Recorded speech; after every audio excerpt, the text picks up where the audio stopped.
హిందువులు నమస్కారం. హిందువుల కంటే చేతగాని దద్దమ్మలు ఇంకొకరు ఉండరు. ఎందుకంటున్నానంటే పశ్చిమ బెంగాల్లో హిందువులను ఊచకోతకు వస్తున్నారు. గుర్తుపెట్టుకోండి, పశ్చిమ బెంగాల్లో హిందువులను ఊచకోతకు వస్తున్నారు. ఇదేదో పాకిస్తాన్లో, బంగ్లాదేశ్లో కాదు, మన భారతదేశంలోనే హిందువులు అత్యధిక మెజార్టీగా ఉండగానే మన భారతదేశంలోనే హిందువులను ఊచకోతకు వస్తున్నారు. నరమేధం సృష్టిస్తున్నారు అక్కడ. ఈ విషయం గురించి ఎవడైనా మాట్లాడితే వీడు నమ్మని మతోన్మాది అవుతారు. నేను ఈ విషయం గురించి మాట్లాడడం మతోన్మాదం అవుతే నేను నిజంగానే మతోన్మాదినే. ఎందుకనంటే నా ధర్మం గురించి మాట్లాడినప్పుడు నీ బతికెందుకు రావై? కనీసం స్పందించకుంటే మన బతుకులేందుకు ఇంకా?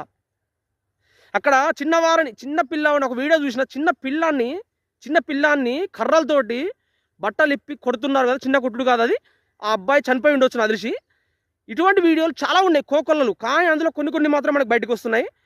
ఆ కొన్నిట్లలో ఆ వీడియోని తీసుకొని కొన్ని యూట్యూబ్లో అప్లోడ్ చేస్తే యూట్యూబ్ వాడు కూడా దాన్ని తీసుకోవట్లేడు. ఏమంటే దాన్ని రిజెక్ట్ చేసేసి ఆ ఛానల్ మీద స్ట్రైక్ ఇస్తున్నారు అన్నమాట.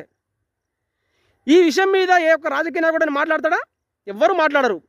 ఎందుకనంటే మన ఓట్లు కావాలి, కానీ మన ప్రాణాలు అవసరం లేదు. వాళ్ళకి ఎంతసేపటికి ఓట్ బ్యాంక్ రాజకీయం కావాలి. వాళ్ళకి ఆ 20% 30% ఉంది కదా, వాళ్ళ శాతం మాత్రం ఓట్లు కావాలి. ఎందుకంటే హిందువులు సిగ్గు శరం లేనోళ్ళు. హిందువులు 100 రూపాయల నోటో లేకపోతే బీరు బిర్యానీ ఇస్తే ఓట్లు వేస్తారు. వీళ్ళు ఎట్లయినా ఓట్లు వేసేటోళ్ళు అనేసి హిందువులను ఓటు పట్టించుకోడు. ఎంతసేపటికి వాళ్ళ స్వార్థం మాత్రమే. ఒకవేళ ఎవరైనా రాజసింగ్ లాంటి వాళ్ళు లేకపోతే ఇంకెవరైనా బండి సంజయ్ లాంటి వాళ్ళు హిందుత్వం గురించి అక్కడ జరుగుతుంది, ఇట్లా జరుగుతుంది అంటే ఇక ఈయనకేం పని లేదు. ఇది ఎప్పుడు తెల్లారితే లేస్తే మతం అంటాడు, హిందుత్వం అంటాడు, ఇంకోటి దేశం అంటాడు, ఈ విధంగా మాట్లాడుతూ ఉంటారు అన్నమాట. ఏదో పనికిమాలని కింద లెక్క చేసేస్తారు.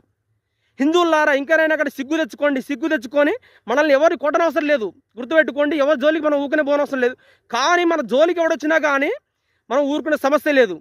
అట్లా తయారైతేనే మన హిందువులు బతకగలుగుతారు. లేదనంటే పశ్చిమ బెంగాల్లో కాదు, రేపు నీ ప్రాంతంలో కూడా జరగవచ్చు, నీ ఇంటి పక్కన జరగవచ్చు, నీ ఇంట్లోనే జరగవచ్చు.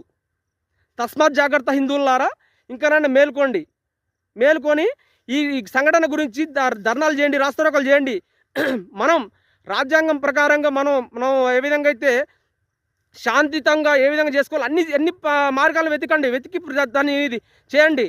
లేదంటే హిందువులు ఇంకా కూడా ఊచకోతనే గురవుతారు. కాబట్టి హిందువులారా ఇకనైనా మేల్కుంటారనేసి నా చిన్న ప్రయత్నం. జై హింద్.